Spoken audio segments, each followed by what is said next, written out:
So let's follow up on the uprising in Venezuela against embattled President Nicolas Maduro. Big anti-government protests have been held yet again in the South American country. For more on this and other news from around the world, let's turn to our very own Hong Yoo to tell us more on the latest that's happening in Venezuela. Well, Mark, a day after violent clashes with government forces, protests are being held by both government opponents and Maduro supporters in Caracas. Juan Guaido, the opposition leader, has called for support from protesters in various locations across the country after Maduro said he had stopped an attempted coup on Tuesday. Demonstrations by Maduro supporters are largely formed by those from working-class backgrounds. Speaking to a crowd in Caracas, Guaido admitted he did not have enough military defectors on his side to declare victory, and added the opposition group is not asking the armed forces for a confrontation, but just to be on the side of the people.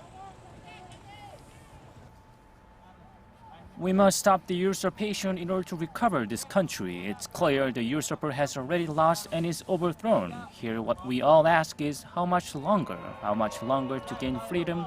How much longer to recover electricity, water, relatives? How much sacrifice will freedom cost, democracy, happiness? At the moment, I can't pin it down, days, hours, weeks, but I want to say something. Protests do work, they listen to us. In January, Guaido declared himself Venezuela's interim leader and has been recognized by more than 50 countries, including the U.S. U.S. Secretary of State Mike Pompeo said Wednesday that the U.S. would prefer a peaceful transition of government in Venezuela, but the American military action is possible if that's what's required. But Maduro, backed by Russia, is refusing to go. Russia is one of Venezuela's largest creditors and has been helping the economy by heavily investing in the country's oil sector.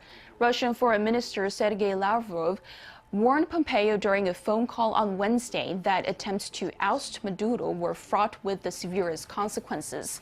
He also said Washington's support for Guaido is a gross violation of international law.